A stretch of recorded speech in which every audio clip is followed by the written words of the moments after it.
Pierre-Georges Despierres, vous publiez Chat aux éditions L'Harmattan. Pouvez-vous vous présenter et nous présenter ce livre? Me présenter très rapidement, j'écris, par ailleurs j'exerce la fonction de psychanalyste. Je suis un grand voyageur, je fais beaucoup de photos animalières entre autres. Et j'ai eu l'intuition de faire un roman policier autour d'une histoire, mon Dieu, à la fois banale, d'un homme plutôt complexé, qui était un petit peu hanté par un poème qu'il avait appris étant petit, dont la première strophe, je crois, c'est « Il était laid et maigre lait, ayant sucé l'aigre lait d'une nourrice pessimiste, ce fut un nourrisson triste ». Et c'est cette tristesse qu'il suppose avoir conduit sa femme à partir et en choisir un autre. Or, dans son chagrin, dans cette découverte de l'abandon, il découvre à la télévision que son rival vient d'être assassiné. Et tout le roman part là-dessus. Ce meurtre, et je n'en dirai pas plus, il se mêlera au fur et à mesure à l'enquête parce que dans son état dépressif, il a fait appel à un psychanalyste. Et ce psychanalyste lui ouvre un petit peu un horizon et le sort un petit peu de cet état de non-désir où la dépression l'avait enfoncé.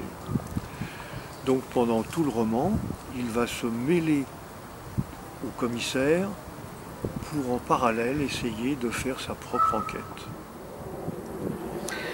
En quoi ce roman est-il un cas clinique déguisé?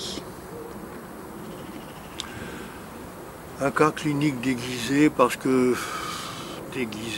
d'habitude on a tendance à avoir quelque chose un petit peu traditionnel. Les cas cliniques sont toujours présentés à peu près de la même manière. Déguisé parce que j'ai voulu en faire un roman. J'ai voulu que ça ait le ton et la couleur d'un roman qui soit policier, c'est-à-dire d'une intrigue, avec des rebondissements, mais que le fond de l'intrigue et de l'enquête qui est menée tourne autour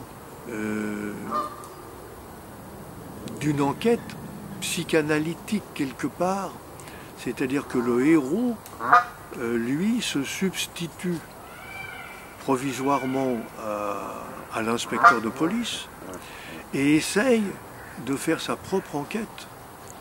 Et c'est cela qui permet de parler de cas cliniques, parce que c'est un besoin pour lui, un besoin de comprendre. Il y a un fil psychanalytique et un fil policier qui se tricotent conjointement. Qui se tricotent en permanence du début jusqu'à la fin et dont le nouage à la fin permet d'avoir la conclusion. Qu'est-ce que vous inspire l'idée que vous avez fait se rencontrer deux mondes qui d'habitude ne se rencontrent pas? Le monde du roman policier et le livre qui parle de psychanalyse. Alors là, c'est une question qui... Je n'ai pas du tout pensé à ça, je n'ai pas du tout remarqué que ce soit deux mondes qui ne peuvent pas se rencontrer. C'est vrai que dans la majeure partie des cas, des romans policiers que j'ai pu lire, la psychanalyse est plutôt exclue. Mais ça, c'est une question d'époque, c'est une question par rapport aux habitudes du grand public, pour qui la psychanalyse est quand même un domaine un peu hermétique. Et c'est peut-être intuitivement à cause de ça que j'ai rompu avec ces habitudes et que j'ai fait ce tricotage. Est-ce plutôt une cure qui se déroule comme un polar ou un polar qui est résolu par une cure?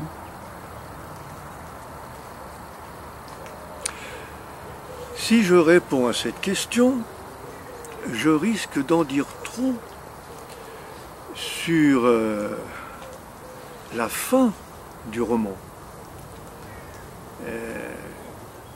C'est une excellente question, mais restons, si vous voulez bien, dans le tricotage, comme vous avez dit, qui est un nouage permanent, comme dans la vie, où les signifiants, qu'ils soient des mots ou des images, nouent des souvenirs, nouent des affects, avec les actions que l'on projette de faire.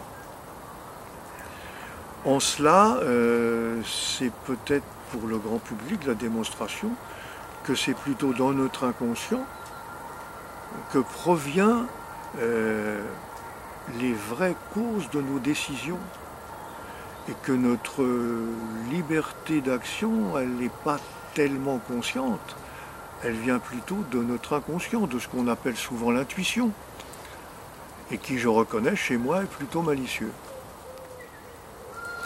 Pourquoi votre héros principal est-il notaire?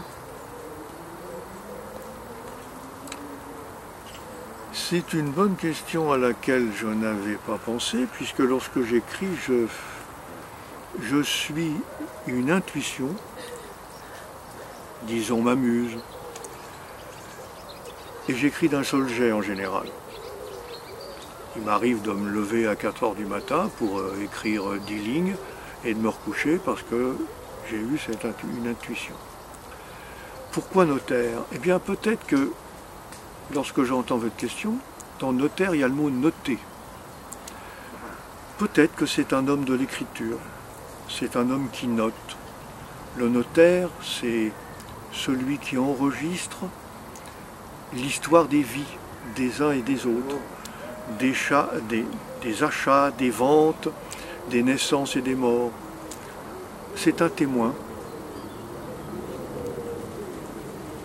Et peut-être que c'est le problème de cet homme aussi, de sa névrose.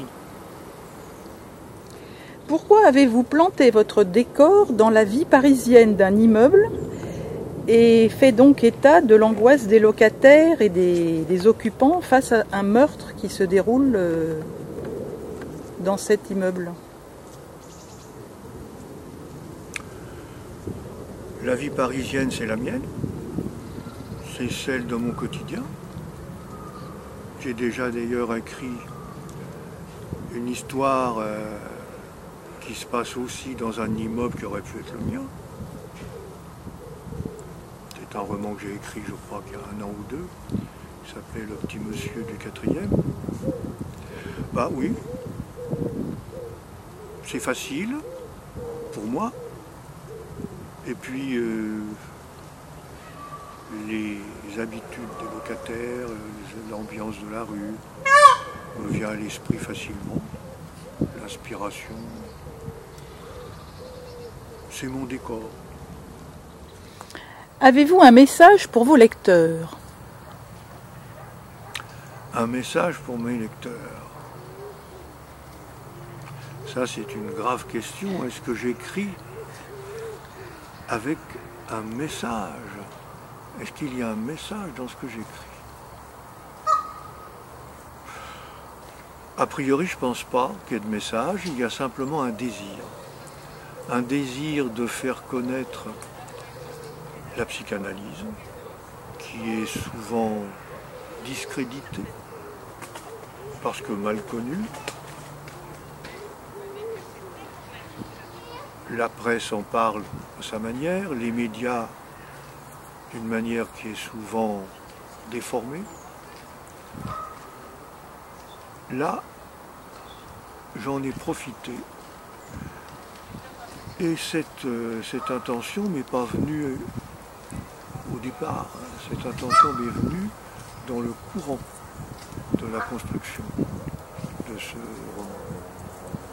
Faire connaître par l'exemple, par l'expérience, par un cas inventé, clinique comme vous dites. Oui, c'est un roman policier, cas clinique, de psychanalyse, Et en fin de compte, on découvre que c'est deux psychanalyses à la fin. Parce que pendant toute lecture que vous pouvez avoir de cette histoire, c'est un roman policier.